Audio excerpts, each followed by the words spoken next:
السلام علیکم۔ آج ہم ذکر کرنے والے ہیں فرعون کی بیوی حضرت آسیہ علیہ السلام کا۔ اگر آپ ہمارے چینل پر پہلی بار آئے ہیں تو چینل کو سبسکرائب، ویڈیو کو لائک کریں۔ فرعون مصر کا ایک ظالم و جابر بادشاہ تھا۔ اس نے مصر میں آباد قوم بنی اسرائیل کو غلام بنا رکھا تھا اور ان پر ظلم کے پہاڑ توڑتا تھا۔ فرعون نہایت ہی مغرور بادشاہ تھا اور خود کو لوگوں کا خدا اور رازق کہلواتا تھا، لیکن کسی میں بھی اتنی جرت نہ تھی کہ فرعون کی مخالفت کر سکے۔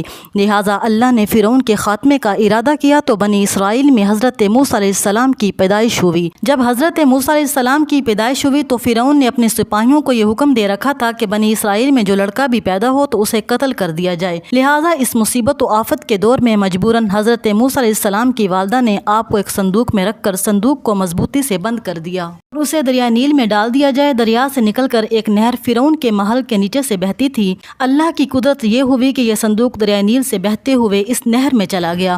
اس وقت نہر کے کنارے فرعون کی بیوی آسیہ بیٹھ کر نہر کا نظارہ کر رہی تھی۔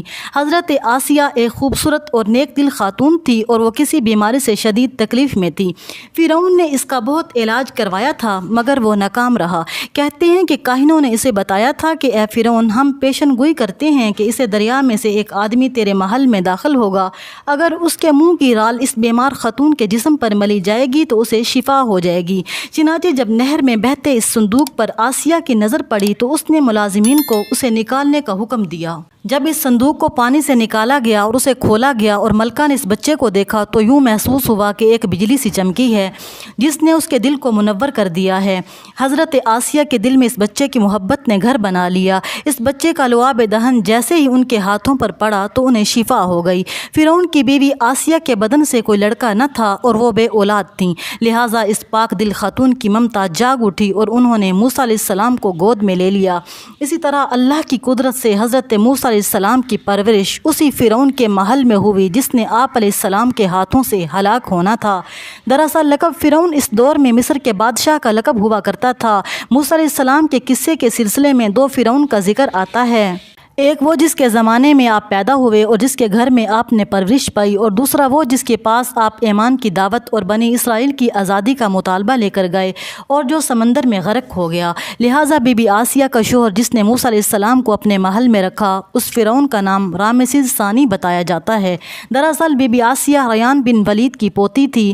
ریان بن ولید وہی بادشاہ تھا جو یوسف علیہ السلام کے دور میں عزیز مصر تھا اور وہ حضرت یوسف علیہ السلام پر ایمان بھی لایا تھا۔ جب مصر میں قبطی خاندان کی حکومت آئی تو فرعون نے اپنی طاقت کے زور پر بی بی آسیہ سے شادی کر لی اور انہیں دھمکی دی کہ اگر انہوں نے شادی سے انکار کیا تو ان کے والدین کو قتل کر دیا جائے گا۔ لیکن شادی کے بعد بھی اللہ نے حضرت آسیہ کو فرعون کے شر سے محفوظ رکھا اور وہ قادر نہ ہو سکا۔ بہت جلد وہ وقت بھی آ گیا جب اللہ نے حضرت موسیٰ علیہ السلام کو نبوت عطا کی اور آپ فرعون کے دربار میں اسلام کی دعوت لے کر تشریف لائے۔ اس وقت فرعون کے مطالبے پر جادوگروں اور موسیٰ علیہ السلام کے درمیان سحر کا مقابلہ ہوا جس میں حضرت موسیٰ علیہ السلام کی عصا حقیقی سانپ میں تبدیل ہو گئی اور جادوگروں پر حق واضح ہو گیا کہ یہ اللہ کے سچے رسول ہیں جنہیں ہماری ہدایت کے لیے بھیجا گیا ہے، جبکہ فرعون اپنی انا اور غرور پر قائم رہا اور موسیٰ علیہ السلام کی دعوت کا انکار کر دیا۔ اسی دربار میں حضرت آسیہ علیہ السلام بھی موجود تھی، لہٰذا جب آپ نے یہ منظر دیکھا تو آپ کے دل میں فوراً حق کا نور چمک اٹھا اور آپ موسیٰ علیہ السلام پر ایمان لے آئیں۔ بی بی آسیہ فرعون کی بیوی اور ملکہ تھی۔ آپ کے پاس مال و دولت کی کثرت تھی، لیکن اس کے باوجود آپ غرور و تکبر کا شکار نہ تھی، بلکہ آپ کا دل غریبوں کی محبت سے سرشار تھا۔ آپ ان پر دل کھول کر صدقہ و خیرات کیا کرتی تھی، اسی وجہ سے آپ کو ام المساکین یعنی مسکینوں کی ماں بھی کہا جاتا ہے، کیونکہ بی بی آسیہ اپنے شوہر فرعون کے مظالم کو خوب جانتی تھی، اس لیے اپنے ایمان کا اظہار نہ کیا۔ آپ چھپ چھپا کر ایک اللہ کی عبادت کیا کرتی اور اللہ سے یہ دعا کیا کرتی، اے اللہ مجھے فرعون کے اس عمل سے نجات دے، میں اس کی کفریہ حرکتوں سے بیزار ہوں۔ حضرت آسیہ خفیہ طور پر موسیٰ علیہ السلام کے خدا کی عبادت کیا کرتی اور توبہ استغفار میں مشغول رہتی، یہاں تک کہ فرعون کو آپ کے ایمان لانے کی خبر ہو گئی۔ اس نے ایک روز اپنے درباریوں سے کہا، کیا تم لوگوں کو میری بیوی کی کوئی خبر ہے؟ تم لوگ اس کے متعلق کیا جانتے ہو؟ سب نے بی بی آسیہ علیہ السلام کی بہت تعریف کی اور ان کی بھلائیاں بیان کی۔ فرعون نے کہا، تمہیں معلوم نہیں کہ وہ میرے سوا دوسرے خدا کو مانتی ہے؟ لہٰذا فرعون نے حضرت آسیہ کو دربار میں بلایا اور ان سے دریافت کیا کہ تو کسی اپنا معبود مانتی ہے؟ حضرت آسیہ نے دلیری اور جذبہ ایمانی سے جواب دیا کہ میں موسیٰ کے رب پر ایمان رکھتی ہوں جو میرا، تیرا اور ہم سب کا خدا ہے۔ فرعون اس بے باک جواب پر غضبناک ہو گیا اور بہت جلد پورے شہر میں اس بات کی شہرت ہو گئی کہ فرعون کی بیوی اور ملکہ نے فرعونی طور طریقے کو ٹھکراتے ہوئے دین موسیٰ کو قبول کر لیا ہے۔ پہلے تو فرعون نے بی بی آسیہ کو سمجھا بجھا کر، ترغیب دلا کر، ڈرا دھمکا کر موسیٰ علیہ السلام کے دین کو چھوڑنے کا کہا، لیکن جب اس نے حضرت آسیہ کے چٹان جیسے ایمان اور جذبے کو دیکھا تو اس نے ظلم و بربریت سے کام لینا شروع کر دیا۔ فرعون نے اپنے اہلکاروں کو حکم دیا کہ آسیہ کو تپتے ہوئے ریگستان کی ریت پر لٹا دیا جائے، لہٰذا آپ کو ریگستان کی سخت دھوپ میں چھوڑ دیا گیا۔ فرعون اس جگہ کا دورہ کرتا رہا اور کہتا رہا، اب تو باز آ جا، اگر تو نے میری مان لی تو محل کی شاہی زندگی تیری منتظر ہے۔ مگر حضرت آسیہ پر اس کا کوئی اثر نہ ہوا، چونکہ آپ کو جنت کے لافانی محلات پر ایمان تھا جو اللہ نے انہیں عطا کرنے کا وعدہ کیا تھا۔ جب فرعون نے حضرت آسیہ کی ثابت قدمی کو دیکھا تو اس نے آپ کو شہید کرنے کا فیصلہ کر لیا۔ اس نے اپنے سپاہیوں کو حکم دیا کہ بڑی سے بڑی چٹان اٹھا کر لاؤ اور آسیہ کو چیت لٹاؤ اور وہ چٹان اس پر گرا دو۔ لہٰذا جب یہ لوگ پتھر لے کر آئے اور حضرت آسیہ کو لٹایا گیا تو آپ نے آسمان کی طرف نگاہ اٹھائی تو پروردگار عالم نے حجاب ہٹا دیے اور جنت کو اور وہاں جو محل ان کے لیے بنایا گیا تھا اسے انہوں نے اپنی آنکھوں سے دیکھ لیا۔ آخر کر اس پتھر کو آپ پر گرا دیا گیا اور آپ کی روح پرواز کر گئی۔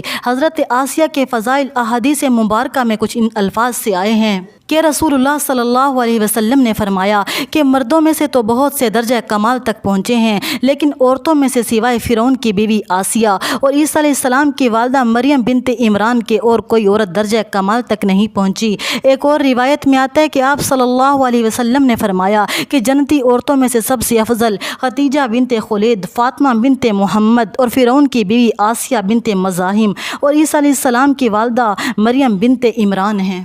ایک روایت میں آتا ہے کہ بی بی آسیہ کا نکاح جنت میں رسول اللہ صلی اللہ علیہ وسلم سے ہوگا، لہٰذا روایت ہے کہ رسول اللہ صلی اللہ علیہ وسلم نے فرمایا کہ میرا نکاح جنت میں مریم بنت عمران، موسیٰ کی بہن کلثوم اور فرعون کی بیوی آسیہ کے ساتھ ہوگا، اور یہ مقام آپ کو صبر و تحمل کی وجہ سے ملا۔ لا شبہ توبہ کرنا اور ایمان پر مضبوطی سے قائم رہنا کوئی آسان عمل نہیں، لیکن جو شخص بھی اللہ کی اطاعت کرے گا اس دنیا کی مشکلات سے گزرنا پڑے گا، انسانوں کی بجائے اللہ سے ڈرے گا تو آخرت میں اس کے لیے بہترین اور ختم نہ ہونے والی زندگی ہوگی۔ اگر آپ کو ہماری یہ ویڈیو اچھی لگی ہے تو چینل کو سبسکرائب، ویڈیو کو لائک کریں۔ اللہ حافظ۔